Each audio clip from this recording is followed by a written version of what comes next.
Hi friends, മറ്റൊരു വീഡിയോയിലേക്ക് സ്വാഗതം. ഇന്ന് നമുക്ക് ഉണക്കിറച്ചിൻ്റെ ബീഫാണ്. ഉണക്കിറച്ചി ഇതൊന്ന് റെഡിയാക്കുന്നത് എങ്ങനെയാണെന്ന് കണ്ടു നോക്കാം. അത് ഞാനൊരു ചെമ്പടത്തിൽ വെച്ചിട്ടുണ്ട്. അതിൽ വെള്ളം തിളച്ചു. ഇനി അതിൽ നമുക്ക് മറ്റൊരു തട്ട് വയ്ക്കാം. ഇനി അതിലേക്ക് അടച്ചിടാം, അടച്ചു വയ്ക്കാം. ഇനി ആവി കയറിയതിന് ശേഷം നമുക്ക് കാണാം കേട്ടോ. അങ്ങനെ ബീഫൊക്കെ റെഡി ആയിട്ടുണ്ട് കേട്ടോ. ഇനി നമുക്ക് ഫ്ലെയിം ഓഫ് ചെയ്യാം.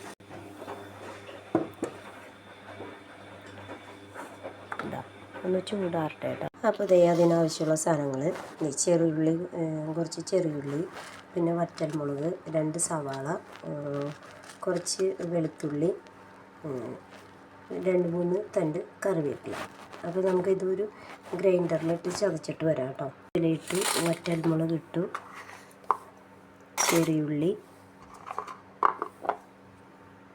വെളുത്തുള്ളി നമുക്കിനി ചതച്ചിട്ട് വരാം. ചതച്ചെടുത്തിട്ടുണ്ട് കേട്ടോ. പിന്നെ നമ്മുടെ ബീഫ് ചൂടൊക്കെ ആറിയിട്ടുണ്ട്. ഇനി നമുക്കിത് പൊളിച്ചെടുത്തിട്ട് കാണിക്കാം കേട്ടോ. ഞാൻ പൊളിച്ചെടുത്ത് കാണിച്ചു തരാം. അങ്ങനെ ബീഫൊക്കെ ഇങ്ങനെ പൊളിച്ചെടുത്തിട്ടുണ്ട് കേട്ടോ. ഇങ്ങനെ പൊളിച്ചെടുത്തിട്ടുണ്ട്. ഇത് നമുക്കൊരു മിക്സിയുടെ ജാറിലേക്ക് ഇട്ടിട്ട് ഒന്ന് ക്രഷ് ചെയ്തെടുക്കാം കേട്ടോ. ഇറച്ചിയൊക്കെ പൊടിച്ചെടുത്ത് വന്നിട്ടുണ്ട് കേട്ടോ. ഇത് നാട്ടിൽ നിന്ന് കൊണ്ടുവന്ന ഉണക്കിറച്ചിയാണ് കേട്ടോ. അപ്പോൾ മഞ്ഞൾപ്പൊടി ഉപ്പിട്ട് വേവിച്ച് ഉണക്കി കൊണ്ടുവന്നേക്കുന്നതാണ് കേട്ടോ. അത് പാൻ അടുപ്പത്ത് വെച്ചിട്ടുണ്ട്. അതിലേക്ക് കുറച്ച് ഓയിൽ ഒഴിച്ച് കൊടുക്കാം. എണ്ണ ചൂടായിട്ട് അതിലേക്ക് നമ്മുടെ ഉള്ളിയൊക്കെ ചതച്ചതിലേക്ക് ഇടാം കേട്ടോ. എന്നിട്ടൊന്ന് ഇളക്കി മൊരിക്കുക കേട്ടോ.